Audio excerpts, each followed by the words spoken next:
သာသနာတော်နှစ်2558နှစ်ကောဇာတက္ကရာ1385ခုနှစ်ဝါဆိုလဆန်း4ရက်2013ခုနှစ်ဇူလိုင်လ17ရက်ရန်ကုန်တိုင်းဒေသကြီးမရမ်းကုန်းမြို့နယ်သာသနာရေးဝန်ကြီးဌာနသာသနာတော်ထွန်းကားပြန်ပွားရေးဦးစီးဌာနသဗ္ဗတိရိဗိမာန်တော်အတွင်ဆင်းကျင်းပပြုလုပ်အပ်သည့်သာသနာပူဇာမြတ်မင်္ဂလာတရားအလှူတော်ဓမ္မသဘင်အခမ်းအနား၌လောကသားတို့အတွက်မြတ်ဗုဒ္ဓ၏ကြိုးပမ်းချက်တရားဒေသနာတော်ဒီကနေ့ညဓမ္မသဘင်ခန္ဓာကိုရှင်ဘုန်းတော်သခင်ရှင်တော်မြတ်ဖရာ၏မဟာကရုဏာကုံကိုအာယုံပြုကာတိကျုဖွဲ့ဆိုအပ်သောဝန္ဒနာပနာမအာတိတဂါထာကိုရွတ်ဆိုပူဇော်ခြင်းဖြင့်စတင်ကြရအောင်ယောကပကောတိဟိပိယပမေယံကာလံကရွန်တောတိဒုက္ခရာနိခေရံကတောလောကဟိတယာနာထောနမောမာကာရုဏိကတတတယောနာထောဝိနိယမြာစွာတတ္တဝါဤချမ်းသာစီးပွားလိုလားတောင်းတဂုံပေါင်းခါသည်ဖြင့်နာထမြညာခြင်းရှင်တော်မြတ်ဖရာသည်ကပ္ပကောတိဟိပိဂရေကဘာအရေးအတွက်အသင်္ချာတို့ဖြင့်တော်လဲအဘယ်မေယံရေးအတွက်တိုင်းတာဖော်ပြခြင်းငါမစွမ်းနိုင်ပါသောကာလံလေးအသင်ချေသိမ့်နေကဘာရှိကြသောကာလပတ်လုံးလောကဟိတယတတ္တလောကဤအကျိုးစီးပွားအလောကအတိဒုက္ခရာနိယောစာအသက်ချင်းလက်အင်္ဂါမေတ္တာကြီးမှသမိတာနှင့်တထာဇနီဆွန်ញင်းကြီးဟုကျက်တိထဝဲ90အစုအလုံးခဲရင်သောမူတော်ကိုကရွန်တော်ဖျားဖြစ်ရန်ဤတန်ကြိုးကုတ်အားထုတ်တော်မူရသည်ဖြစ်၍ခေရန်လက်ချေမျက်လုံးအသက်ဆုံးလည်းရဲ့နှလုံးစိတ်ဝံကိုရောဤပင်မခြင်းသို့ကတောဘဝတဏ္ဏချိန်ဖန်များစွာရောက်တော်မူခဲ့ရရှာလေပြီမဟာကရုဏီကတတတ္တဝါများရင်ဝဲသားကဲ့သို့တနာချစ်ခင်မဟာကရုဏာရှင်ဖြစ်တော်မူသောဒါသနာထသဝိနည်းများစွာတတ္တဝါဤချမ်းသာစီးပွားလိုလားတောင်းတဂုံပေါင်းခါသည်ဖြင့်နာထမြညာထိုရှင်တော်မြတ်ဖရာအားနမောယုတိပြောင်းပြော့မှန်ကိုလျော်၍ကရောယုကျိုးရှိခိုးခြင်းသည်အထုဘဝတုစင်စစ်မသွေဖြစ်ပါစေတည်း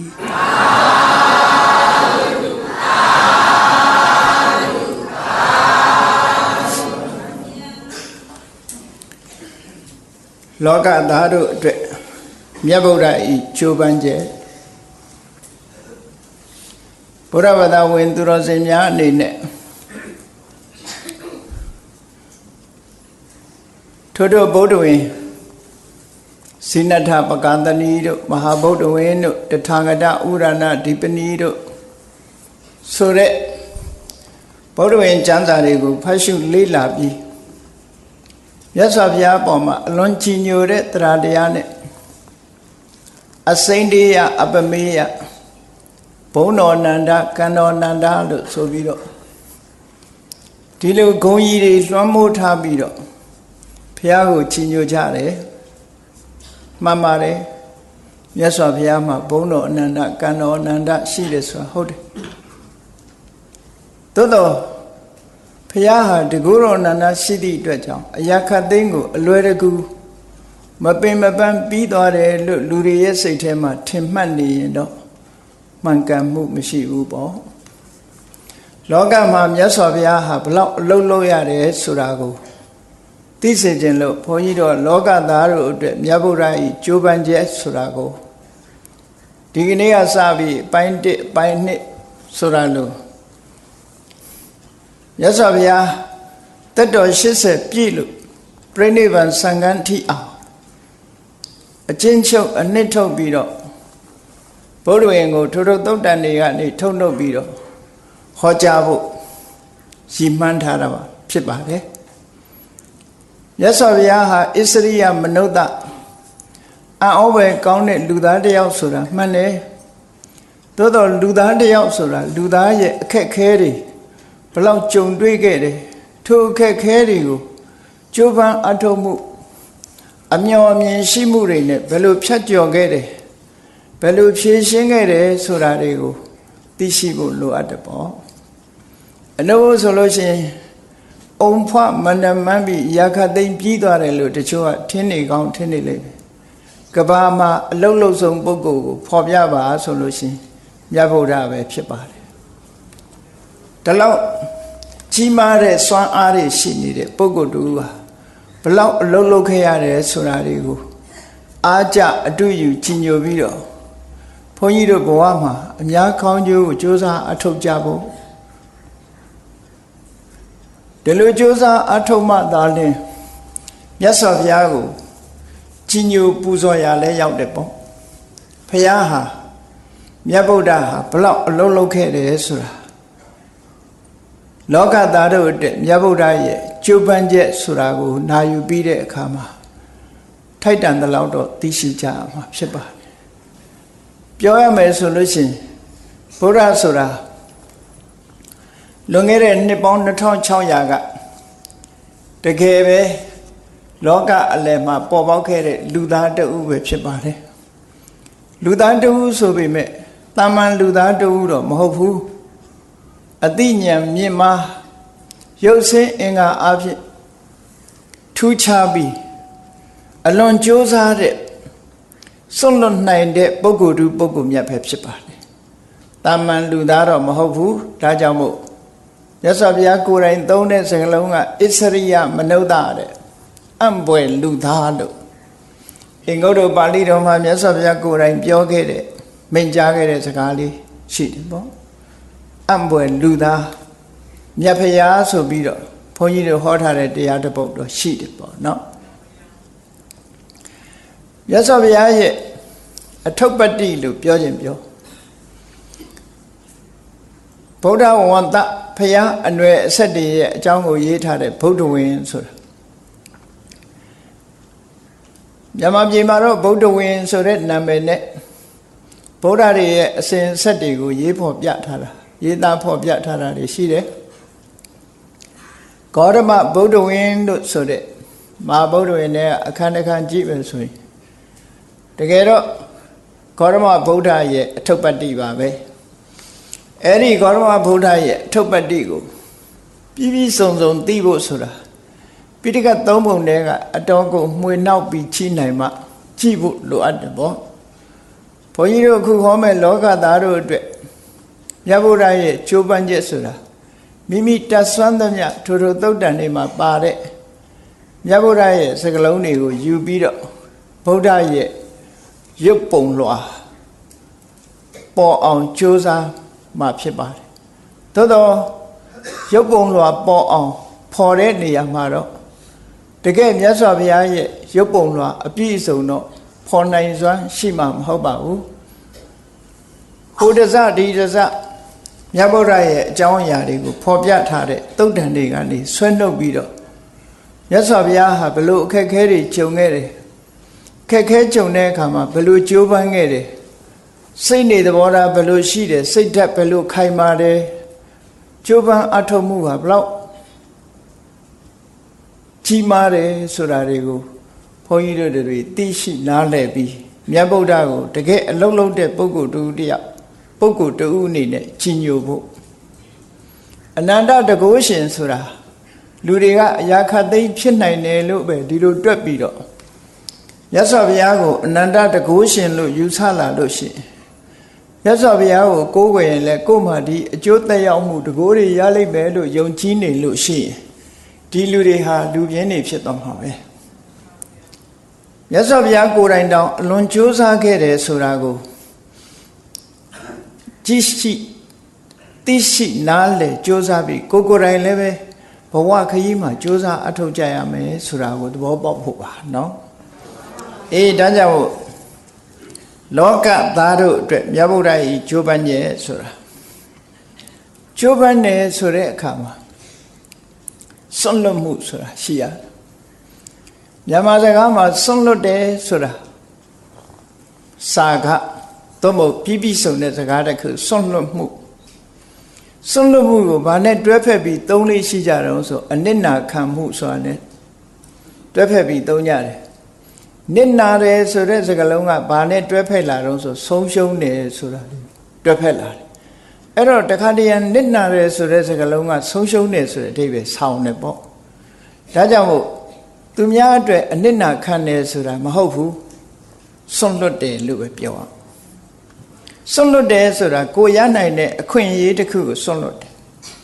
အဲ့ဒီစွန့်လွတ်ပြီးအများအကျိုးကိုဆောင်ရွက်တယ်လို့ဆိုမှပို့ပြီးတော့အဓိပ္ပာယ်ရှိတယ်ပေါ့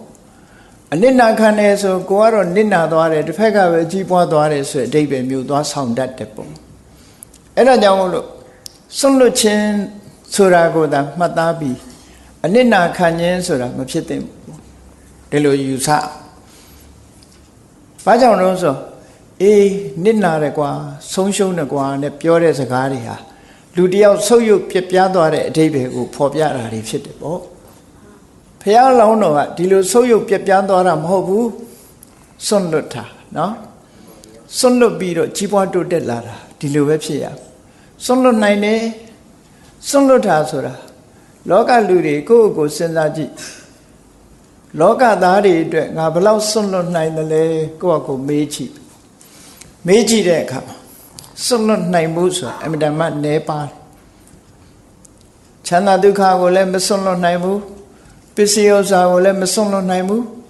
အခွင့်အရေးကိုလည်းမစွန့်လွတ်နိုင်ဘူးယာတုဂုံသိစီစဉ်ဥစ္စာဆိုတာကိုလည်းမစွန့်လွတ်နိုင်ဘူးကိုရထားတာလေးတွေဆုပ်ကင်ထားပြီးထိတဲ့ထိတိုးတက်ဖို့သာလူတွေစူးစမ်းနေကြတာအများအတွက်စွန့်လွတ်တယ်ဆိုတာအမြဲတမ်းနည်းပါတယ်ပေါ့ဘုရားလောင်းနေကြတော့ဒီလိုမဟုတ်ဘူးစွန့်လွတ်တယ်ကဲစွန့်လွတ်မှုလေးနဲ့ပတ်သက်ပြီးအဓိပ္ပာယ်ထင်ရှားအောင်ဘုရားစုပန်တဲ့သူမိတာယသိလေးရဲ့စွန့်လွတ်မှုကိုကြည့်အောင်သူဟာတထေးသားပဲအမြဲတမ်းချမ်းသာကြွယ်ဝတယ်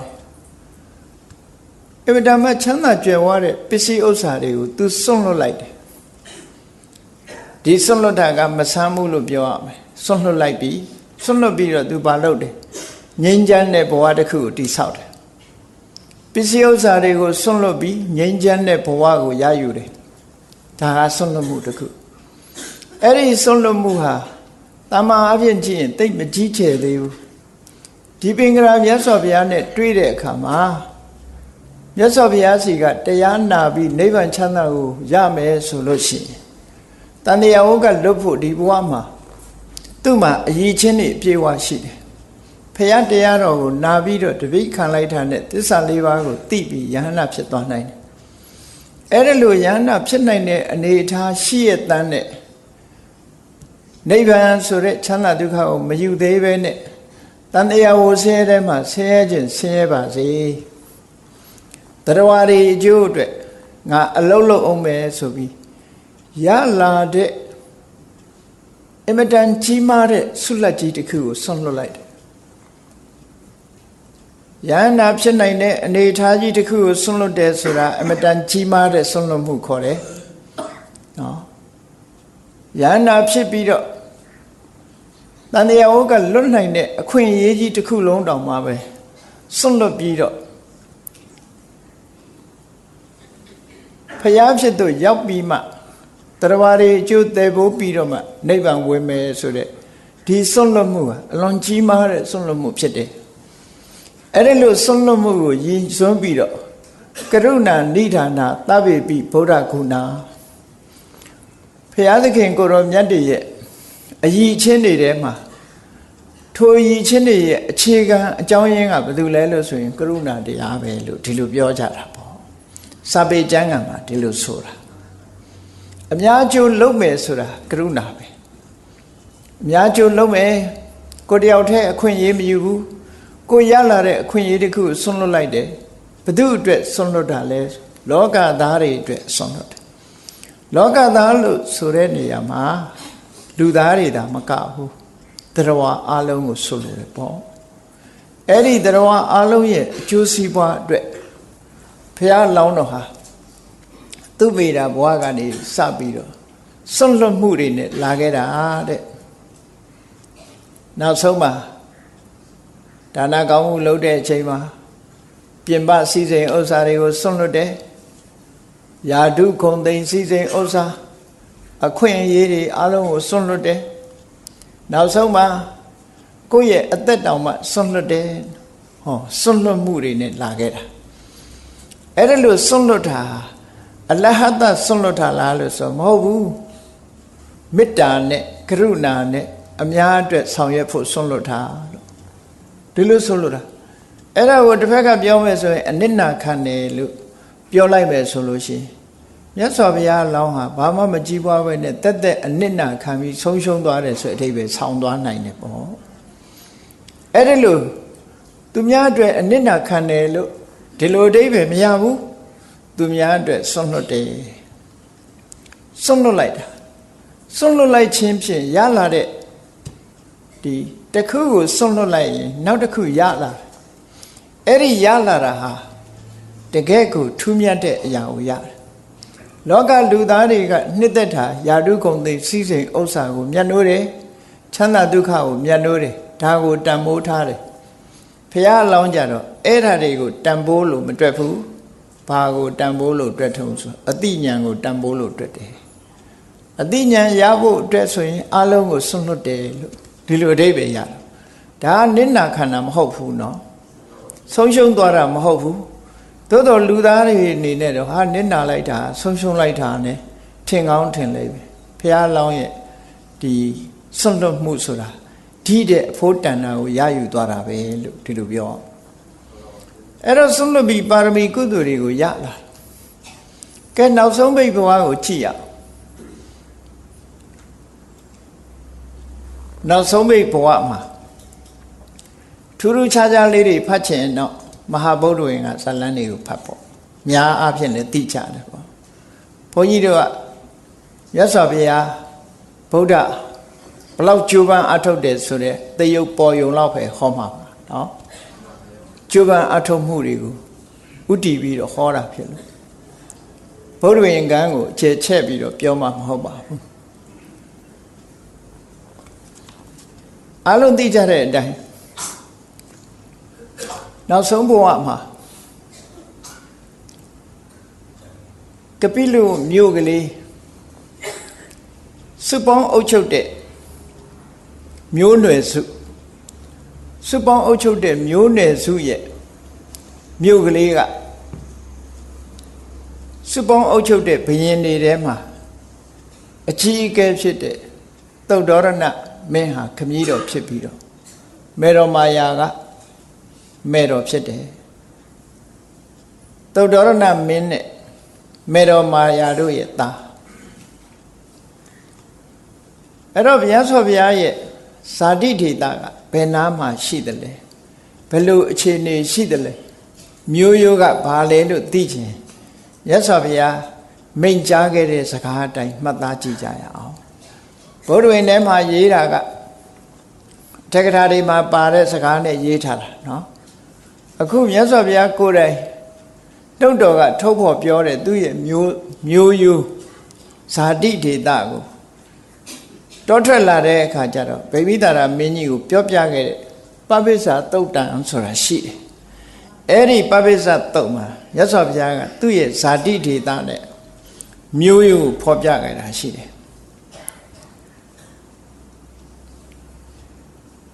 ဗိမိတာရမင်းကအမတမထူးခြားတဲ့ပုဂ္ဂိုလ်တူအနေနဲ့ပထမဆုံးတွေးလိုက်တဲ့အခါမှာဘယ်နေရာမှာသူစပြီးတော့ဖျားလောင်းနဲ့ဆုံနှုံးလို့ဆိုတော့ပန္နဝတောင်ခြေမှာဖျားလောင်းနဲ့သွားပြီးတော့တွေးဆုံတယ်အဲ့ဒီတွေးဆုံတဲ့အခါမှာမေးတာဘယ်ကလာတာလဲဘာလူမျိုးလဲဘယ်အရသားလဲပေါ့ဒါထုံးစံတိုင်းမေးတာမေးတော့ဖျားအလောင်းတော်ကအဲ့တုန်းကဘာပြောခဲ့တယ်ဆိုဥဆုံဇနဝတောရာဇဟိမဝန္တတပတ္တတောသူ သူဒေတာဟိမွန်တာတောင်ချေမှာရှိပါတယ်တဲ့ဟောဒီကနေဖြောင်းပြောက်မြောက်ဖက်အရဟိမွန်တာတောင်ချေမှာရှိတဲ့တိုင်းပြည်ဒေတာဟာသူ့ရဲ့ဇာတိဒေတာပါပဲလို့ပြောဇာတိဒေတာမှာအခြေအနေတစ်ခုကိုဖော်ပြတဲ့အခါမှာဒနဝီရိယေနတံပံနောကောသလေတုနိခေတိနောကောသလတိုင်းကထင်ရှားတဲ့မျိုးရိုးတစ်ခုကောသလတိုင်းရဲ့ထိတ်တန်းမျိုးရိုးကပစ္စည်းဥစ္စာလည်းကျွယ်ဝတယ်လုံလဝီရိယလည်းအမတန်ကြီးမားတယ်ဒနဝီရိယပစ္စည်းဥစ္စာနဲ့ပြည့်စုံတယ်ကျိုးပန်းအထုတ်မှုလုံလဝီရိယပြင်းထန်တဲ့လူမျိုးတွေကပါလို့ဒီလိုပြောတာเนาะအဲ့ဒီနေရာမှာထူးထူးခြားခြားပြောတဲ့စကားလေးကကောသလေတုနိကေတိနောဆိုကောသလတိုင်းသားပဲသူကကောသလတိုင်းထဲမှာထူးခြားထင်ရှားတဲ့လူမျိုးကနေပြီးတော့ပေါက်ဖွာလာတဲ့ပုဂ္ဂိုလ်တူထိတ်တန်းမျိုးရိုးထဲမှာပါတယ်ထင်ရှားတဲ့ထိတ်တန်းမျိုးရိုးထဲမှာပါတယ်ဆိုအဲ့တော့ကောသလတိုင်းတက်ကတိုင်းဆိုတာကောသလတိုင်းထဲမှာဝင်နေပေါ့ပါဝင်ကောသလတိုင်းကြီးကအမြဲတမ်းကျဲတာကိုကာတိတိုင်းကောသလတိုင်းတဏ္ဍတိုင်းကိုအုပ်စိုးတဲ့လူကပတိနေရီကောသလမင်းကြီးပေါ့နောက်ပိုင်းတော့မဟာကောသလမင်းကြီးအဲ့တော့တက်ကတိုင်းဆိုတာကောသလတိုင်းတွေကနယ်လေးတစ်နယ်လို့ဒီလိုသတ်မှတ်ရမယ်ဒီလိုသိရမြတ်စွာဘုရားကိုကြည်ညိုလွန်းတဲ့အခါကျတော့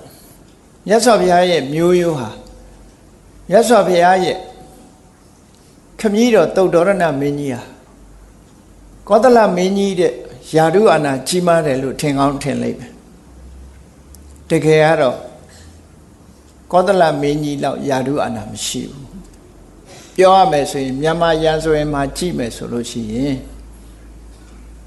ဘုရင်နောင်တို့အနောယထာတို့ဘုရင်နောင်တို့နော်အလောင်းဖရာတို့တနိုင်ငံလုံးကိုအုပ်ချုပ်တဲ့မြန်မာဧရိယာကြီးတစ်ခုလုံးကိုအုပ်ချုပ်တဲ့မင်းတွေရဲ့လက်အောက်မှာစော်ဘွားတွေတို့မျိုးစားတွေတို့ရှိတယ်ပေါ့အဲ့ဒါလိုပဲတက်ကတိုင်းကသုတ်တော်ရဏမင်းကြီးတို့ကပိလဝတ်ကိုအုပ်စိုးတဲ့သုတ်တော်ရဏမင်းကြီးတို့ဆိုတာဟာကောသလမင်းကြီးရဲ့အနုယန္တလို့ခေါ်တယ်အချမ်းယံမင်းမျိုးတွေကပဲဗမာဘုရင်တွေကိုအခွန်ဆက်ပြီးတော့ကိုနေရတော့ကိုပြည်ကိုတော့အုပ်ချုပ်လို့ရတယ်သို့တော့ဗမာဘုရင်တွေကိုအခွန်ဆက်ပြီးတော့နေရတဲ့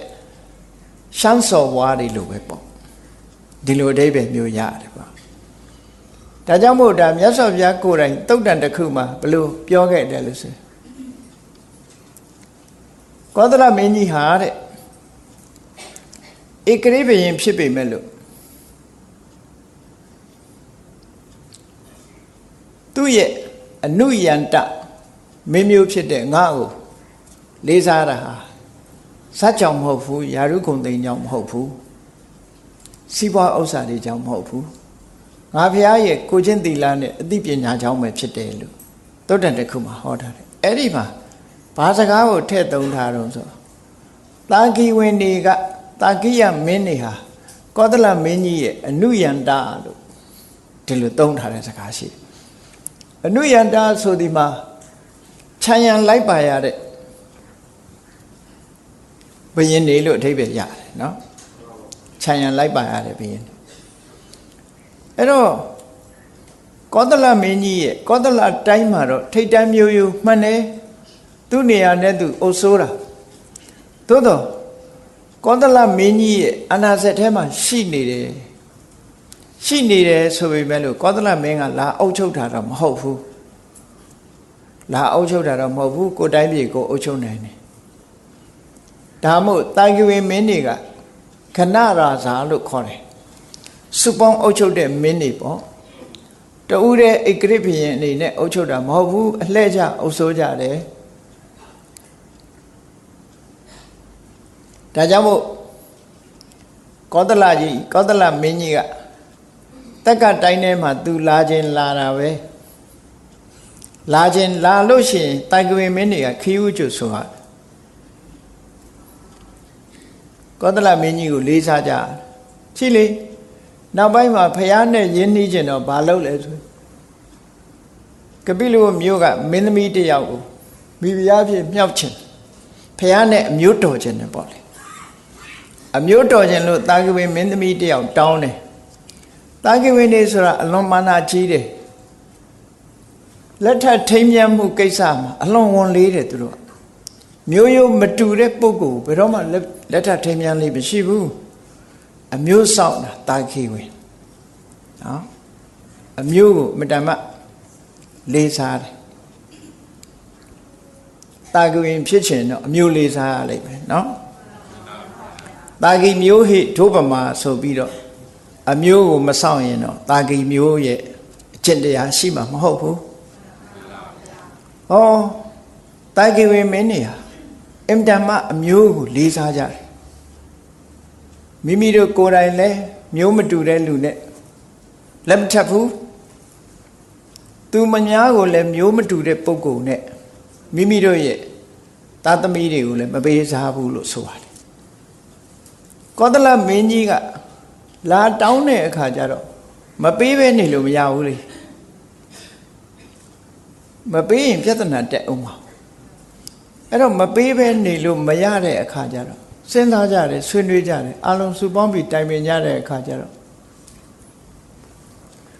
အဲ့ဒီတုန်းကအုပ်ချုပ်နေတဲ့အကြီးကဲကမဟာနာမင်းလို့ခေါ်တယ်မဟာနာမရှင်နုရောဓရဲ့အကိုအရင်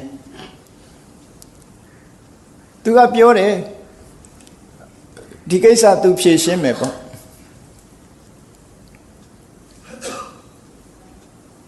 သူ့အိမ်မှာအလွန်ချောမောလှပတဲ့ကျွန်မရဲ့သမီးနာဂမုံဒါဆိုတဲ့ကျွန်မနဲ့သူနဲ့ရထားတဲ့သမီးလေးတယောက်ရှိတယ်ဝါသဘခတ္တိယလို့ခေါ်တယ်အဖေကမင်းမျိုးအမေကကျွန်မျိုးအဖေမျိုးကအရေးကြီးတယ်နော်အဖေကအမျိုးမြတ်တယ်မင်းမျိုးတွေကသို့တော့အမြဲတမ်းချုံမောလှပတဲ့နာဂမုံဒါကျွန်မနဲ့ဒီမဟာနန်ကြီးကသမီးလေးတယောက်ရထားတယ်တော့ပြောမယ်ဆိုလို့ရှိရင်တာဂီဝင်စစ်တော့မဟုတ်ဘူးသို့တော့တာဂီဝင်ရဲ့ရင်သွေးဖြစ်နေတော့ဝါသဘခတ္တိယချောလှလေးဆိုတော့ဝါသဘခတ္တိယဟာမဟာနာမမင်းကြီးရဲ့သမီးပဲလို့ဆိုပြီးပေးလိုက်ရင်ကောသလကြီးကျေနပ်လောက်တယ်ဆိုပြီးတော့နော်တာဂီဝင်မင်းသမီးစစ်ကိုမပေးဘူးအဖေရောတာဂီဝင်အမေလည်းတာဂီဝင်ဆိုတာကိုမပေးဘူးတချမ်းပဲပေးလိုက်တယ်ပေါ့ဒီလိုဆိုတာပေါ့နော်အဲ့တော့ဟိုကလည်းပါတယ်လေသူတို့ကဇက်အလွန်အလေးထားတဲ့တာဂီဝင်တွေကတော့ကြာမဟုတ်တရုပ်ပေးမှဆိုရတယ်ပေါ့မင်းမျိုးမဟုတ်ဘဲနဲ့မင်းမျိုးလုပ်ပြီးတော့ပေးမှဆိုရတယ်အဲ့တော့သူ့အဖေနဲ့ထမင်းတပွဲတည်းစားမှကျွန်နေနဲ့ဆိုမစားဘူးလေဘယ်တော့မှသူ့အဖေနဲ့ထမင်းတပွဲတည်းစားမှမင်းတို့လက်ခံရမယ်လို့အကြောင်းသိထားတယ်ကောသလကလည်းသူ့အဖေနဲ့ထမင်းတပွဲတည်းစားတာဟုတ်မဟုတ်ချိခဲ့သမီးအရင်ဟုတ်မဟုတ်ချိခဲ့ဆိုတာလာပြီးတော့ရာဇထူတမင်းတမန်တွေက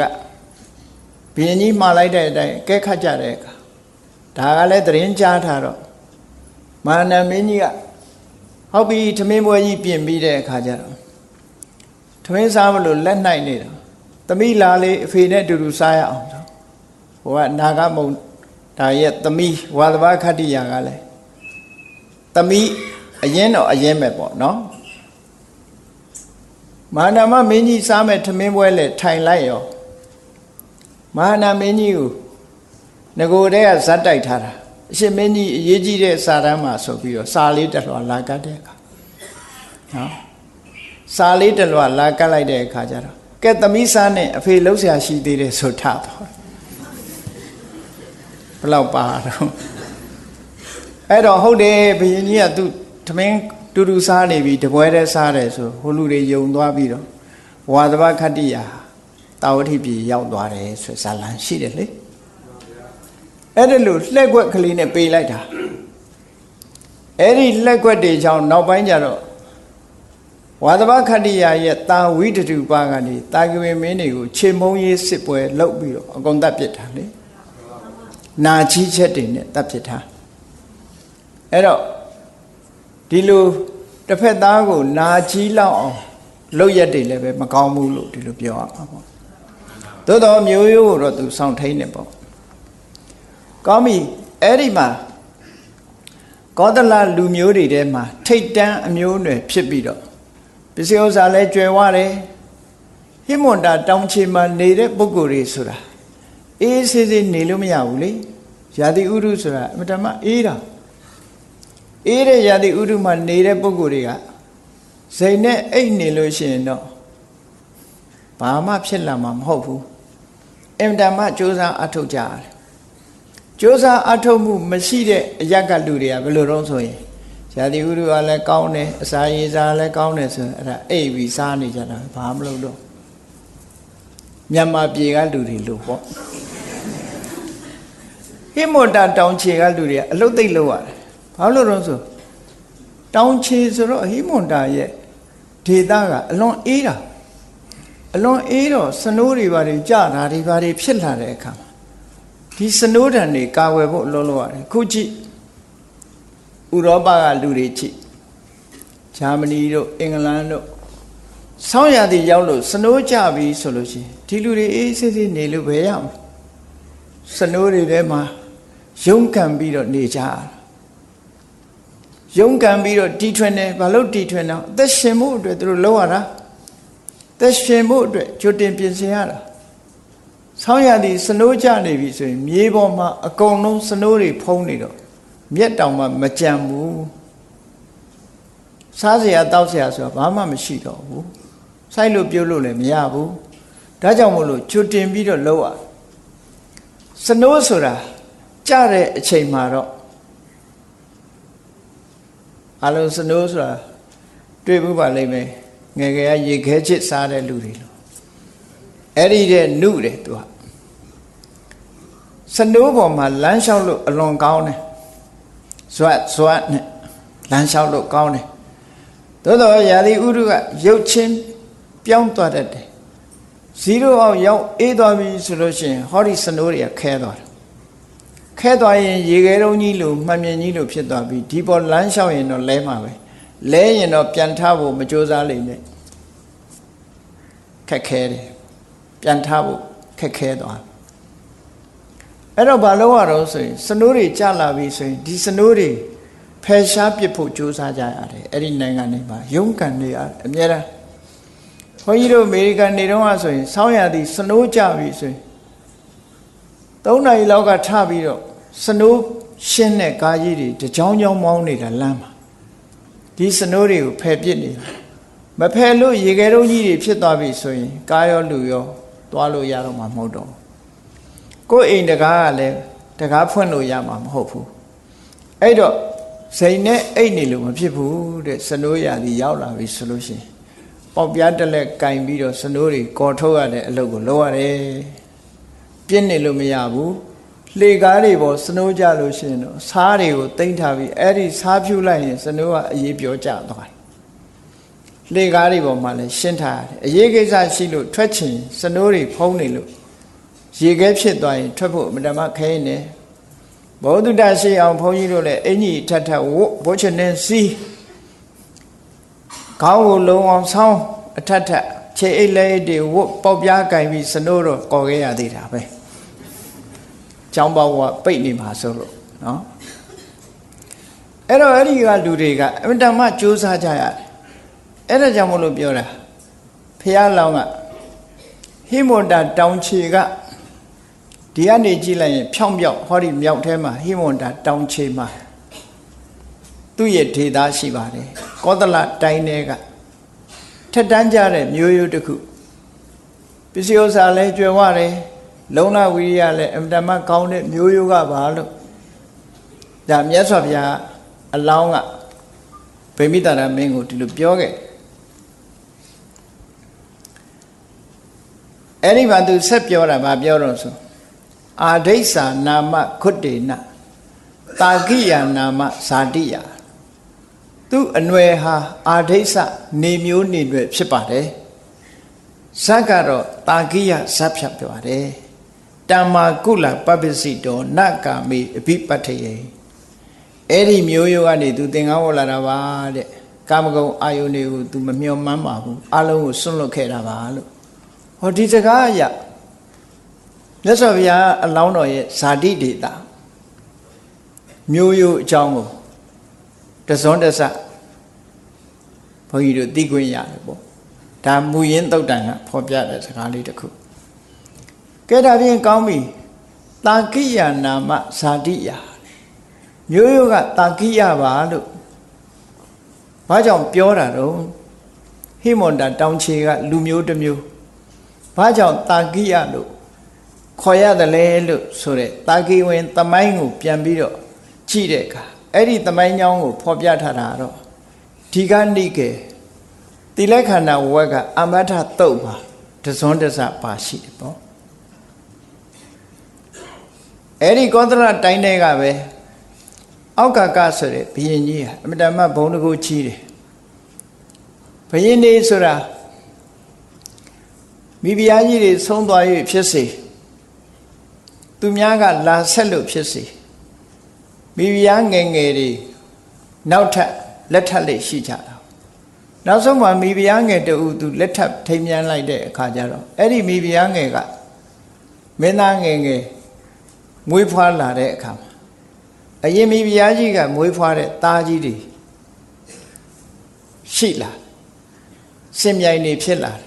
စင်မြိုင်နေဖြစ်လာတော့မိဖုရားငယ်ကမွေးတဲ့ကလေးကိုသူကပို့ချစ်တယ်ပို့ချစ်တော့မင်းသားကြီးတွေကိုအဝေးပို့ပစ်တာပေါ့ဒါထုံးစံပဲလူတွေဆိုတာဒီတိုင်းပဲเนาะမင်းသားကြီးတွေကိုနဲနှင်လိုက်တာဘယ်နှင်လိုက်တော့ဆိုသူသားကြီးတွေ၄ယောက်ဥက္ကမုခာတဲ့အကြီးဆုံးကဒုတိယကကရကန္တာတဲ့ကရကန္တုလို့လည်းခေါ်တယ်တတိယကဟဋ္ဌိနိကာတဲ့စတုထမင်းသားကတိနိတူရာအဲ့ဒီမင်းသားကြီးတွေကိုတိုင်းပြည်ကနေပြီးတော့ကမင်းတို့အဝေးသွားကြတို့ငါနေပြည်တော်မှာမနေချမ်းနဲ့လို့ဆေလွတ်လိုက်တဲ့အခါသားကြီးတွေသမီးကြီးတွေဟာသူ့အဖေကနယ်ကိုနှင်လွှတ်လိုက်တဲ့အခါသူတို့ဘယ်သွားကြတော့ဆိုဟိမန္တာတောင်ဘက်ကိုထွက်သွားကြဟိမန္တာတောင်ခြေမှာရေကန်ကြီးတစ်ခုအမြဲတမ်းလှပတဲ့သဘာဝရေကန်ကြီးနားမှာကျွန်းတော်ကြီးရှိတယ်အဲ့ဒီကျွန်းတော်ကြီးထဲမှာရေကန်ဘေးမြို့တည်ကြကပိလဝမြို့ဆိုတာတည်တယ်ပေါ့နော်ကျွန်းတော်ကြီးထဲမှာနေထိုင်ကြတာဖြစ်သောကြောင့်တာကဆိုတာကျွန်းပင်ကိုပါဠိလိုတာကလို့ခေါ်တယ်တာကဆိုတဲ့ကျွန်းတော်ကြီးထဲမှာနေရာတည်ထောင်တာဖြစ်ပြီးနေထိုင်ကြတဲ့ပုဂ္ဂိုလ်တွေဖြစ်လို့တာကိယလို့ခေါ်တယ်နော်ကျွန်းတော်ထဲမှာနေထိုင်ကြသူလို့အဓိပ္ပာယ်ရအဲ့ဒီကျွန်းတော်ထဲမှာမြို့ပြတည်ထောင်ပြီးနေတဲ့အခါမှာသူတို့မျိုးရိုးကိုသိတ္တမိုးထားတယ်သိတ္တမိုးထားတော့ဒီပြင်မျိုးရိုးတွေမတန့်တာတွေပါလာမှာစိုးသည့်အတွက်ကြောင့်မင်းသား၄ယောက်ကအမနဲ့နှမတွေ9ယောက်ပါလာတဲ့အချိန်မှာအမကြီးတစ်ယောက်တော့ဖယ်ထားပြီးတော့ညီမငယ်တွေနဲ့မင်းသားတွေဟာအိမ်အောင်ပြုတ်လိုက်ကြတယ်။အောင်နှမအရင်နေအိမ်အောင်ပြုတ်လိုက်တာနော်။အိမ်အောင်ပြုတ်တယ်ဆိုတာပြုတ်ချင်လို့ပြုတ်တာမဟုတ်ဘူး။အမျိုးကိုစောင့်ရှောက်တာသူတို့ကို့မျိုးကိုတန်ဖိုးထားတာပေါ့သူများတွေဝင်းမလာစေချင်ဘူးဗမာစကားနဲ့ပြောရင်ဖိတ်ချင်းဖိတ်ကို့အိတ်ထဲဖိတ်တယ်ဗမာတွေကတော့အဲ့လိုလုပ်လို့ရှိတယ်အိတ်ထဲတော်ဖိတ်ချင်တာနော်အိတ်ကိုဖောင်းနေအောင်ဖိတ်တာသူကဖိတ်ချင်းဖိတ်အိတ်ထဲဖိတ်ဆိုပြီးတော့အဲ့ဒီလိုလုပ်ကြအဲ့ဒီတရင်ကဘယ်ရောက်သွားတော့ဆိုဥက္ကကမင်းကြီးစီတရင်ရောက်သွားတယ်မင်းသားတွေဘယ်လိုနေကြလဲဘာလုပ်ကြလဲဆိုတော့ကျွန်တော်ကြီးထဲမှာမျိုးတယ်ပြီးတော့နေကြတယ်တဲ့နှမအရင်နေနဲ့အိမ်အောင်ပြုတ်တယ်ဆိုတော့ဘုရင်ကြီးက အမျိုးဆောင်မှုတတ်နိုင်လိုက်ကြတာတัจ java တဘောကုမာရာပရမတัจ java တဘောကုမာရာငါသားတွေမင်းသားတွေကြည်စမ်းအမျိုးကိုစောင့်ကြပါပေတယ်စောင့်နိုင်ကြပါပေတယ်စွမ်းရည်တတ္တိရှိကြပါပေတယ်တတ္တိကောင်းကြပါပေတယ်ဆိုတဲ့စကားလုံးနဲ့စွမ်းနိုင်သူဆိုတဲ့အဓိပ္ပာယ်ရတဲ့တัจ java ဆိုတဲ့နာမည်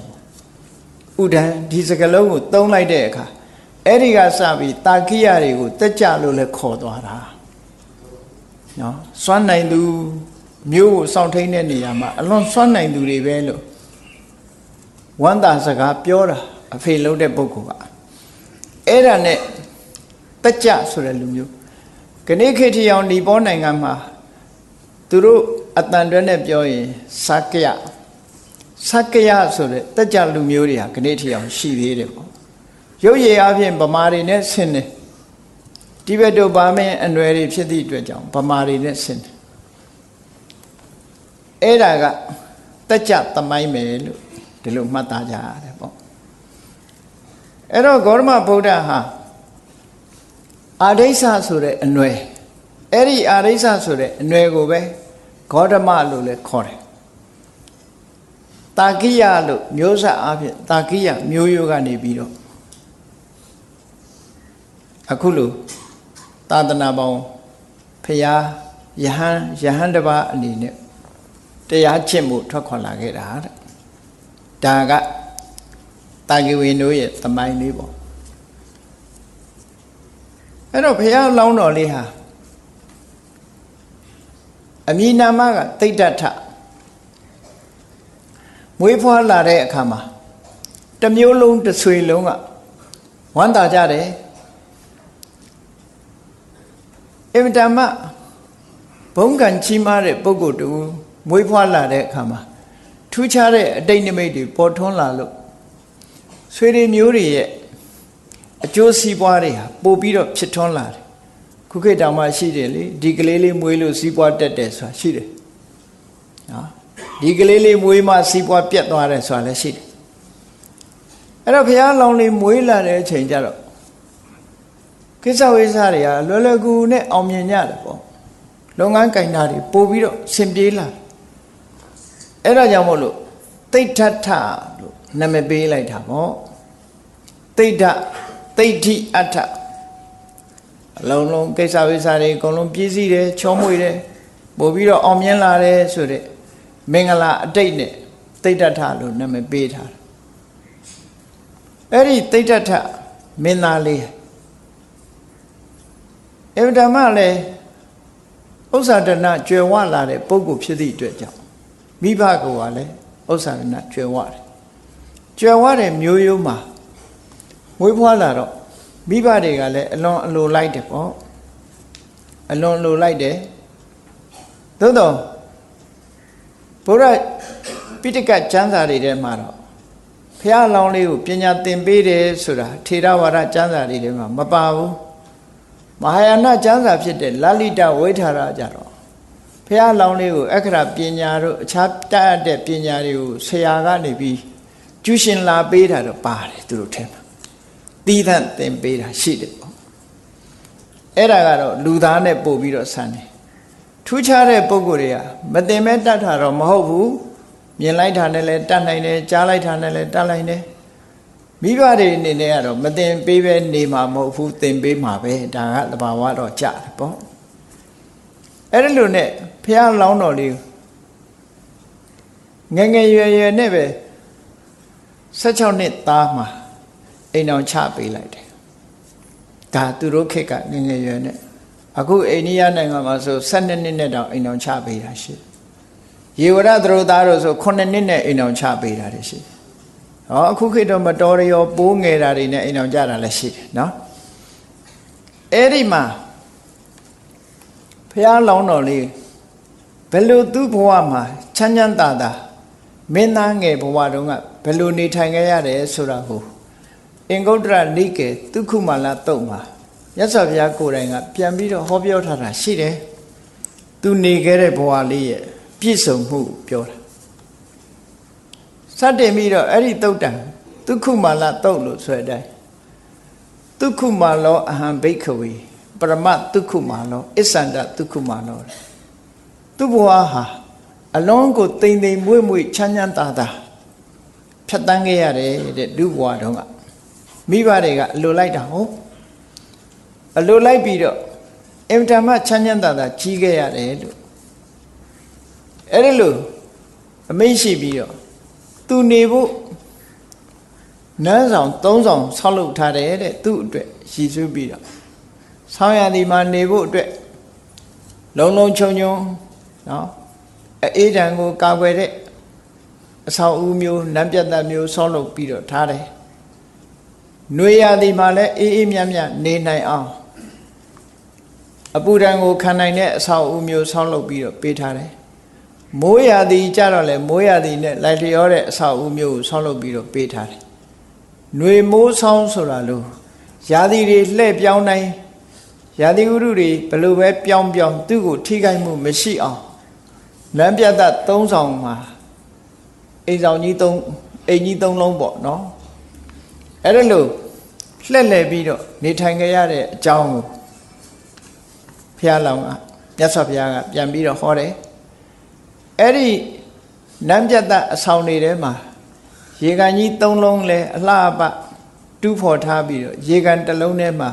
ဘုံမာကြာပန်းနေစိုက်ထားတယ်နောက်ရေကန်တစ်လုံးထဲမှာကြတော့ဒီကြာညိုပန်းနေစိုက်ထားတယ်နောက်ရေကန်တစ်လုံးထဲမှာတော့ကြာပြူပန်းနေစိုက်ထားတယ်လို့ကြာ၃မျိုးနဲ့ကံ၃ခုဒီလိုအလှပတစားဆင်ပြီးတော့စိုက်ပျိုးထားတဲ့အကြောင်းဒါဖြင့်ဝတ်စားဆင်ရင်တာဘယ်လိုဝတ်စားဆင်ရင်တုံးလို့ဆိုတော့အဲ့ဒီထဲမှာအဝတ်၃မျိုးဖော်ပြထားတာရှိတယ်အဝတ်ပုံကနိဝတနာလို့ဆိုရဲအခုဘုန်းကြီးတွေဝတ်တဲ့အဝတ်မျိုးပဲဖြစ်ကောင်းဖြစ်လိမ့်နော်သင်းပိုင်လိုဟာမျိုးအတွင်းကဝတ်တဲ့အဝတ်ကတစ်ခုအဲ့ဒီအတွင်းကဝတ်တဲ့အဝတ်ဟာလဲကာတိတိုင်းမှာထုတ်လုပ်တဲ့ကာတိတိုင်းကဖြစ်တဲ့ကာတိတိုင်းဖြစ်အဝတ်ကိုဝတ်တယ်အဲ့ဒီခေတ်ကတော့အကောင်းဆုံးကာတိတိုင်းဖြစ်ဒါကိုဝတ်ဒီလိုဆိုလိုတာပေါ့နော်ခုခေတ်တော့သင်္ကန်းတွေအကောင်းဆိုဘိုမတို့ဘာတို့ပေါ့အဲ့တော့ကာတိတိုင်းပြည့်အဝတ်ဝတ်တယ်အပေါ်ယုံကလည်းပဲကာတိတိုင်းပြည့်အပေါ်ယုံပဲအဲ့ဒီလိုအဝတ်တွေပေါ်မှာအပေါ်ကနေစွတ်ချတဲ့အင်ကြီးအဲ့ဒီအင်ကြီးတင်တိုင်းကလည်းပဲကာတိတိုင်းပြည့်ကအဝတ်ဖယ်တဲ့နောက်ဆုံးခေါင်းပေါင်းပေါင်းတဲ့ခေါင်းပေါင်းစားကလည်းပဲကာတိတိုင်းပြည့်ကခေါင်းပေါင်းစားတဲ့အဲ့တော့ဘုရားအလောင်းလေးဝတ်စင်ပုံလေးကိုပုံဖော်ပြီးတော့ကြည့်မယ်ဆိုရင်ခါကဝတ်ထတာကတခုအပေါ်ကနေပြီးခြုံရမ်းထားတာကတခုအပေါ်ကနေစွတ်ချထားတဲ့အစွတ်ကြီးဝတ်ယုံကြီးကတခုခေါင်းပေါင်းထားတဲ့ခေါင်းပေါင်းကတခုလို့ဒီပုံစံနဲ့ဘုရားလောင်းလေးဝတ်တဲ့အဝတ်တွေကိုဖော်ပြထားတာရှိတယ်။ဒါဖြင့်နန္တာတွေဘာလိမ့်ချေတုံးဆိုစန္ဒကူနန္တာလိမ့်ချေတယ်။အဲ့ဒီစန္ဒကူနန္တာလဲကာတိတိုင်းကလာတဲ့ဟာတဲ့ဒီပြင်နိုင်ငံဒီပြင်ကလာတဲ့ဟာမဟုတ်ဘူးကာတိတိုင်းဖြစ်စန္ဒကူကိုလိမ့်တယ်လို့ဒါကတော်တော်လေးပြည့်ပြည့်စုံစုံမြတ်စွာဘုရားကဘဝကိုဖော်ပြထားတာသူ့ရဲ့အနေအထားတစ်ခုဖော်ပြထားတယ်နေရောညရောအပေါ်မှာထီးဖြူကအုပ်မိုးထားတယ်တဲ့ဘာကြောင့်လို့ဆိုရင်အပူဒဏ်တို့အေးဒဏ်တို့ဖုံနေပါတွေမကြရအောင်မျက်မုံမျက်မွားတွေမကြရအောင်အမြဲတမ်းထီးဖြူနဲ့မိုးထားပေးတယ်လို့သူအိပ်ရမှာလဲထီးဖြူမိုးထားတယ်လို့ဒီလိုဆိုတယ်ပေါ့နောက်ဆုံးမှာသုတ္တရဏမင်းကြီးကဘလောက်ချမ်းသာတယ်ဆိုတာကိုဖော်ပြထားတဲ့စကားတစ်ခုကတော့ပါလေတခြားအိမ်တွေမှာဆိုရင်တဲ့ကြေးတွေကျွန်းတွေအလုံသမားတွေကိုထမင်းကျွေးတဲ့အခါမှာဘာနဲ့ကျွေးတုံဆိုရင်တံပိုးနေတဲ့စကွဲတံပိုးနေတဲ့စကွဲထမင်းကိုချက်ပြီးတော့ပေါ့အုံးရည်လို့ခေါ်တဲ့ဆန်စည်းရည်ကိုအချင်းတဲထားတဲ့ပေါ့အုံးရည်နဲ့ကျွေးတယ်ဒီပြင်ဟင်းမပါဘူးနော်စားလေးနဲ့ငရုတ်သီးလေးနဲ့ဝါတာမျိုးလို့ပေါ့အချင်းလေးတောက်အဲ့ဒါလို့စကွဲထမင်းနဲ့ပုံးရည်ဟင်းနဲ့ပဲတခြားအိမ်တွေမှာကျွေးလေကျွေးထားရှိတော့လဲ သုတ္တရဏမင်းကြီးရဲ့နန်းတော်မှာတော့အဲ့ဒါလို့မကြွေးဘူးတဲ့ကျေးတွေကျွန်းတွေအလုံးသမားတွေကိုဗာပေးတော့ဆိုရင်တာလိမန္တောဒနာကြောက်တောင်တွေမှာစိုက်ပျိုးထားတဲ့တလေးစပါးထိုခေတ်ကထိတ်တန်းစပါးမျိုးတစ်ခုပေါ့ခုခေတ်ဘာစပါတီတို့ဘာတို့လို့ဟာမျိုးလို့ပြောလိုက်အဲ့ဒီထိတ်တန်းတလေးစပါးနဲ့မန္တောဒနာလို့ဆိုတော့အသားပါတယ်ပေါ့ဓမ္မောက်ထမင်းလို့ဟာမျိုးကောင်းကောင်းချက်ပြီးတော့ကျွေးတယ်လို့ဒီလိုပြောတယ်အဲ့တော့သုတ္တရဏမင်းကြီးကသဘောလည်းကောင်းတယ်ပစ္စည်းဥစ္စာလည်းတတ်နိုင်တယ်အလုံးပေါ်မှာရက်ရောတယ်ဆိုတဲ့အဓိပ္ပာယ်လည်းပေါ်တယ်ဥစ္စာရှိတိုင်းလည်းပဲကျွေးမလဲတချို့မတန်ဘူးလို့ပြောကောင်းပြောလိုက်မယ်နော်အဲ့တော့ကျေးတွေကျွန်းတွေအလုံးသမားတွေပဲဖြစ်စီအကောင်းဆုံးဆန်နဲ့သားငါးနဲ့ကျွေးတယ်လို့ဒီလိုအဓိပ္ပာယ်ရတယ်အဲ့တော့အဲ့ဒါကိုကြည့်မယ်ဆိုလို့ရှိရင်သုတ္တရဏမင်းကြီးတို့ကတတ်လွတ်စားတာမဟုတ်ဘူးဆိုတဲ့အဓိပ္ပာယ်လေးပေါ်တယ်ပေါ့တဲလွန်စားတခုတတ်လွတ်စားတာမဟုတ်ဘူးသားငါစားတယ်အဲ့တော့သားငါစားတယ်လို့ဆိုတဲ့နေရာမှာဘာကြောင့်သားငါစားကြသလဲဘာကြောင့်တတ်လွတ်မစားသလဲလို့ဆိုသားငါကယာတိဥဒုဒံကိုပို့ပြီးတော့ခံနိုင်တယ်လို့ပြောတယ်ဟိမောတာတောင်ချေမှာဆိုတော့အေးတယ်အေးတဲ့အခါမှာအသားစားပေးတယ်ဒီလိုလဲပြောကြတယ်ပေါ့နော်မျိုးစုံပေါ့လေအယူဆမျိုးစုံအဲ့တော့ယာတိဥဒုပူရက်နိုင်ငံတွေမှာတော့အသားစားရင်မြန်မြန်ပုတ်လိုက်ဟင်းသီးရွက်စားတာကောင်းတယ်လို့ဒီလိုပြောတဲ့လူရှိတယ်အဲ့တော့ဟိမွန်တာဒေသတို့လို့အမတန်မှအေးတဲ့နေရာကြတော့သားငါတိရစ္ဆာန်ကလည်းပေါ်တယ်ပေါ်တော့အဲ့ဒီတလေးစပါးနဲ့မန္တဆိုတဲ့အသားနဲ့ရောပြီးတော့ချက်ပြုတ်ထားတဲ့တလေးထံပေါက်ဆွမ်းကိုထမင်းကိုကျွေးတယ်လို့ဒီတုတ်တန်အရာအဲ့ဒါလို့သိရတယ်ပေါ့ဖះလောင်းတော်လေးဟာအခုလို့ပြည့်ပြည့်စုံစုံမွေးဖွားပြီးတော့ပြည့်စုံတဲ့ဘဝမှာနေရပေမဲ့လို့နောက်ဆုံးကြတော့ဟောဒါတွေအလုံးကိုစွန့်လွတ်လိုက်တာပဲဒါတွေအလုံးကိုစွန့်လွတ်တယ်16နှစ်သားမှာနမေတော်တဝင်းခွဲဖြစ်တဲ့ရတောဒရာနဲ့လက်ဆက်ပြီးတက်တော်29နှစ်လောက်ရောက်တဲ့အခါမှာသားတော်လေးရဟုတ်လားမွေးဖွားလာတယ်29နှစ်အရွယ်မှာပဲစိတ်ဓာတ်ကလည်းရင့်ကျက်လာသည့်အတွက်ကြောင့်မိသားစုကိုမချစ်တာမဟုတ်ဘူးဖះလောင်းတော်လေးဟာသူမွေးဖွားလာပြီးတဲ့နောက်မှာလဲ9ရက်သားအရွယ်လေးမှာပဲမေတော်ကဆုံးသွားတယ်မေတော်ဆုံးသွားသည့်အတွက်ကြောင့်မေတော်မာယာဒေဝီရဲ့ညီမတော်ဖြစ်တဲ့ပဇာပတိဂေါရမီကမေတော်အရာနေပြီးတော့နှုတ်ချိုတိုက်ကျွေးပြီးတော့မွေးခဲ့သူ့သားအရင်ကိုတော့နှုတ်ထိန်နေနဲ့ထားပြီးတော့ဖះလောင်းကိုကိုယ်တိုင်နှုတ်ချိုတိုက်ကျွေးခဲ့တယ်တူကလေးပေါ်မှာပို့ပြီးတော့မေတ္တာထားတယ်ပေါ့အမတ်လုပ်တဲ့ပုဂ္ဂိုလ်ကတူလေးမွေးဖွားပြီးတော့9ရက်လောက်မှာဘဝဆုံးသွားတာအဲ့တော့ညီမ2ယောက်ဟာမီးဖွားတာ3-4ရက်လောက်ပဲကွာချမယ်လို့ဒီလိုပြောနန္ဒမင်းသားက3-4ရက်လောက်နောက်ကျပြီးတော့မှနန္ဒမင်းသားမွေးဖွားတယ်အဲ့ဒီမှာဘုရားလောင်းရဲ့မေတော်ဆုံးသွားတဲ့အခါညီမတော်မဟာပဇာပတိခောရမီကမေတော်အရာမှာတည်ပြီးတော့ဒီဘုရားလောင်းလေးကိုပြုစုကြွေမွေဆောင်းလျှောက်ခဲ့တယ်လို့ဒီလိုဆိုတာပေါ့နော်အဲ့တော့လူဘဝမှာငယ်ငယ်လေးတဲ့ကအမေဆုံးသွားတယ်ဆိုတဲ့ပုဂ္ဂိုလ်ရဲ့ခံစားချက်ဟာစဉ်းစားကြည့်ပေါ့လူသားတယောက်အဖေနဲ့ပဲနေရတယ်လို့ဖြစ်တယ်သို့တော့အဲ့ဒီခံစားချက်တွေမရအောင်မသိသေးခင်အရွယ်ကပဲ မိတွေးတော်ဂေါရမီမိတွေးတော်ဆိုတာ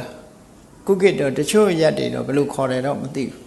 ဘုန်းကြီးတို့အရက်ကြတော့အတော်လို့ခေါ်တယ်အမေရဲ့ညီမကိုအတော်လို့ခေါ်တယ်စာပေကျမ်းကမှလည်းပဲမာတုဆာဆိုတာမာတုပခိနီ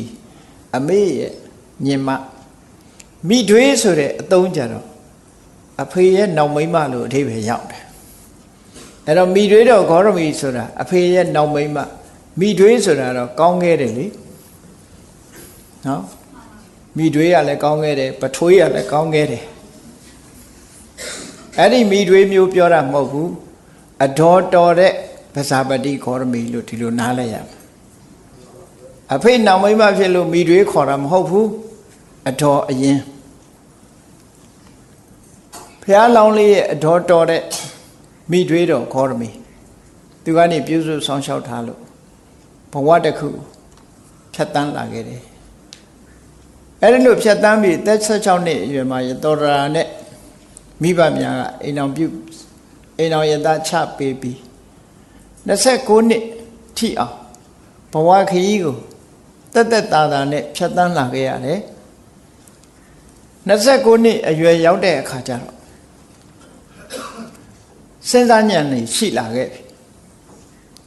နောက်ဆုံးမှာနမိတ်ကြီး၄ပါးလို့ခေါ်ကြတယ်ပေါ့သူအိုနဲ့တွေ့တယ်သူနာကိုမြင်ရတယ်သူသေးကိုမြင်ရတယ်ယဟန်ကိုမြင်ရတယ်အဲ့တော့ကျန်တဲ့ပုဂ္ဂိုလ်တွေလည်းသူကိုသူနာသူသေးဆိုတာမြင်နေကြတာဘာမှတွေးမှမဟုတ်ဘူးနော်တွေးမှမဟုတ်ဘူးဘုရားလောင်းကြတော့စဉ်းစားတဲ့ဉာဏ်ကအမှန်တမ်းကြီးမားတာသူကိုတွေးလိုက်တာနဲ့ငါလည်းပဲအိုရအောင်မှာပဲဆိုတဲ့အတွေးဟာရလာသူနာတွေ့တယ်နဲ့ငါလည်းပဲနာတဲ့သဘောရှိတာပဲလို့ဆိုတာကိုယ့်ကိုပြန်စဉ်းစားတတ်တဲ့အလေးထားတစ်ခုရှိလာ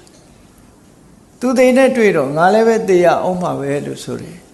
ဒီအတွေးတွေဝင်လာတဲ့အခါကျတော့ငါလည်းအိုရအောင်မှာပဲဆိုတဲ့အတွေးကဘာကိုဖယ်ရှားပြစ်နိုင်တယ်လဲလို့ဆိုရင်ကိုနုပြိုမှုကိုအကြောင်းပြုပြီးတော့တက်တဲ့မန်ရစ်မှုကိုဖယ်ရှားပြစ်နိုင်တယ်ယုပ္ပနမထလို့ခေါ်တယ်လူငယ်လူရွယ်တွေမှာတက်တဲ့မန်မျိုးအဲ့ဒီအတွေးကဖယ်ရှားပြစ်လိုက်တယ်တဲ့စဉ်းစားကြည့်ပေါ့ငါလည်းပဲအိုရအောင်မှာပဲလို့ဆိုရင်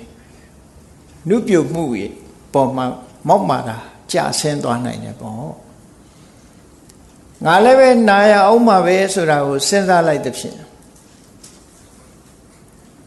ကျမ်းမာတယ်ဆိုတဲ့အပေါ်မှာမာနတက်နေတာတွေလည်းပဲဖယ်ရှင်းပြနိုင်တယ်ပေါ့ငါလည်းပဲသေရအောင်မှာပဲလို့တွေးလိုက်တဲ့အတွေးဟာအသက်ရှင်နေဖို့အပေါ်မှာမာနတက်နေမှုဟာကြာဆင်းသွားတယ်တနေ့ကိုသေရမှာဆိုတဲ့မှန်ကန်တဲ့အတွေးတစ်ခုကြောင့်မိလျော့မနေတော့ဘူးဟောဒီအဓိပ္ပာယ်တွေကိုဆောင်းနေပေါ့မဒလို့ဆိုတာရစ်မှုတယ်လို့ခေါ်တယ်ယာဓုရရှိရင်ယာဓုကိုရစ်မှုတယ်နုပြိုရင်နုပြိုမှုရစ်မှုတယ်ကျမ်းမာရင်ကျမ်းမာမှုကိုရစ်မှုတယ်အသက်ရှင်နေရင်အသက်ရှင်မှုပေါ်မှာရစ်မှုတယ်လူတွေဟာရစ်မှုတယ်ဆိုတာဒီပေါ်မှာအလေးထားပြီးတော့လှုပ်ချင်ရလှုပ်တတ်တယ်လို့ဆိုတဲ့အဓိပ္ပာယ်ရတယ်ပေါ့ရစ်မှုအဲ့ဒီရစ်မှုတွေကိုအတွေးနဲ့ဖယ်ရှားပြီးတော့သွားတယ်နောက်ဆုံးမှာယဟန်ဆိုတာကိုတွေးလိုက်ရတဲ့အခါမှာအေးချမ်းတဲ့ဘဝတစ်ခုထွက်ပေါက်ဆိုတာရှိတယ်လို့သဘောကျသွားတယ်အဲ့ဒီသဘောကျသွားလို့တိဋ္ဌထမင်းသားဟာဘလောက်ပဲခမ်းနားတဲ့စီးစိမ်ဥစ္စာတွေနဲ့ပြည့်စုံအမတမရာသီအလိုက်နေထိုင်ရတဲ့နတ်ပြတ်သက်သုံးဆောင်မှာနေထိုင်ရပေမဲ့လို့သူ့စိတ်ထဲမှာပျော်မွေခြင်းမရှိတော့ဘူးပျော်မွေခြင်းမရှိလို့အလုံးကိုစွန့်လွတ်တယ်ပေါ့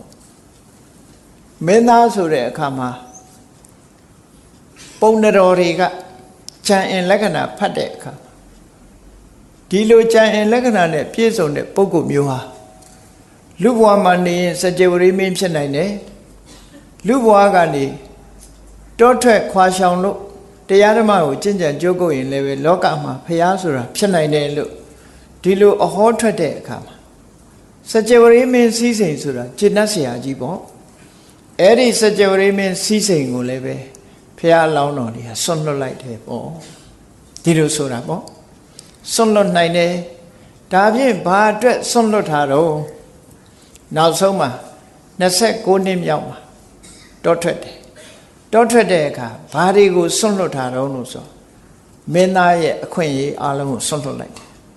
သုတ္တရဏမင်းကြီးပိုင်တဲ့အမွေအနှစ်တွေအလုံးဆွန့်လွတ်လိုက်တယ်ယာဓုခုံသိန်းတွေအလုံးဆွန့်လွတ်လိုက်တယ်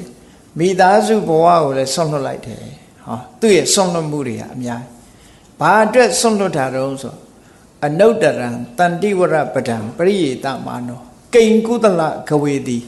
လောကမှာအကောင်းဆုံးတရားဟာဘာလဲအပြစ်ကင်းတဲ့တရားဟာဘာလဲငြိမ်းချမ်းရေးကိုပေးနိုင်တဲ့အရာဟာဘာလဲဒါကိုရှာမယ်လူတွေဟာဖြစ်ပြီးတော့အိုးနေကြရတယ်နာကြရတယ်သေကြရတယ်လောကကြီးရဲ့မတည်မြဲတော့လူတွေဒုက္ခမျိုးမျိုးနဲ့ကျုံနေရတယ်အဲ့ဒီလိုကျုံနေတဲ့ဘဝကြီးကလွတ်မြောက်ဖို့စွမ်းဆောင်နိုင်တဲ့ကုသိုလ်တရားဆိုတာဘာလဲအဲ့ဒီကုသိုလ်တရားရဲ့စွမ်းဆောင်မှုပေးလိုက်လို့ရလာတဲ့ငြိမ်းချမ်းမှုဆိုတဲ့အရာကရောဘာလဲလို့ဆိုတာကိုသိချင်တယ်အဲ့ဒါအတွက်လောကရဲ့စီးစိမ်ဥစ္စာတွေအလုံးဆွန့်လွတ်လိုက်တာဒါကိုတောထွက်တယ်လို့ခေါ်တာပဲဆွန့်လွတ်ပြီးတော့အဲ့ဒီတရားရအောင်ဘုရားလောင်းတော်လေးဟာကြိုးစားအားထုတ်တာ29နှစ်အရွယ်မှာတောထွက်တာလို့ဒီလိုဆိုလိုတယ်ပေါ့နော်အေးဒါကြောင့်တရားချစ်ခင်သူတော်စင်ပြိဿအပေါင်းတို့မြတ်ဗုဒ္ဓရဲ့အစပိုင်းဘဝမင်းသားဘဝအခြေအနေကိုတစွန်းတစထို့သုတ်တန်ကနေဖော်ပြထားတဲ့အတိုင်းတစွန်းတစဖော်ပြလို့ပြီးပြီနောက်ရက်တွေမှာဆက်ပြီးတော့ဘယ်ပုံတောထွက်ပြီးဘယ်ပုံတရားရှာခဲ့တယ်ဆိုတာဘလောက်အလုံးလုံးတယ်ဆိုတာဆက်လက်ပြီးတော့နာယူမှတ်သားကြဖို့ပါဒါကြောင့်မို့တရားချစ်ခင်သူတော်စင်ပြိဿပေါင်းတို့လောကသားတို့အတွက်မြတ်ဗုဒ္ဓဟာမြင်မြကြိုးပမ်းအားထုတ်ခဲ့တယ်ဆိုတာသိရှိကြည်ညိုရပြီးမိမိတို့ကိုယ်တိုင်လဲလောကသားတွေအတွက်ဘာလုပ်ပေးနိုင်တယ်လဲဆိုတဲ့အတွေးတွေပေါ်လာပြီးအများကောင်းကျိုးကိုဆောင်ရွက်နိုင်တဲ့စိတ်ဓာတ်တွေမွေးမြူခြင်းဖြင့်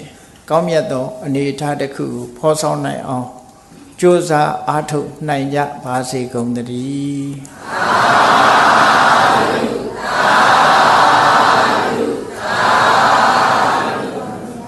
ကဲမေတ္တာပို့ရအောင်တတ္တဝါများစွာဖေးရန်กว่าချမ်းသာကြပါစေတတ္တဝါများစွာဖေးရန်กว่าချမ်းသာကြပါစေမေတ္တာရေချမ်းသုံးငါဖြံငြိမ်းချမ်းကြပါစေမေတ္တာရေချမ်းသုံးငါဖြံငြိမ်းချမ်းကြပါစေအရှိချမ်းသာစိတ်ချမ်းသာလိုရာဆန္ဒပြေပါစေလက်ရှိချမ်းသာစိတ်ချမ်းသာလိုရာဆန္ဒပြေပါစေဖုံလန္တာဒုက္ခပင်ကစားမေတ္တာပုံနေတုသင်္ကမမနောတရာတိတဗေတံဘဝယန္တုဒုက္ခနကမေတ္တာပုံနေတုသင်္ကမစုပေါင်းပို့အပ်မေတ္တာတဟုရောင်ပြူပါဝင်းငွေလာမင်းနှင့်ရောင်ခြင်းရှဲယုံပေါင်းဆောင်ရခြင်းကြောင့်တဗေတံကျွမ်းမဲ့ဥဒ္ဒုံလုံးစုံများစွာတတ္တဝါတို့၏မနောတရာတိမြင်များဖြူစင်အေးကြည်လင်းသည့်ရေစဉ်ပြည့်တင်းစိတ်နှလုံးတည်ဟုသောရေအိုင်ကြီးအတွင်၌ဒုက္ခပင်သာစင်ထာဝရအေမြကြည်သာတာယာပွင့်လန်းချမ်းသာဒုက္ခတိဟုသောကုမုဒ္ဒရာကြာပန်တို့သည်ဖုံးလန္တာဝန္တာရွှင်မြူဝမုံလူလျက်ကြည်နူးဝဲကြုံဖူးပွင့်ကြကုန်သည်ဖြစ်၍ဒုက္ခနကလေအောင်လေးတဲ့ရောရှက်သင်ပြန့်ပိတိတိဟုသောယနန်တို့သည်ဘဝယန္တုကောင်းစွာမဲ့သွေကြိုင်လည်၍နေကြပါစေကုန်တည်း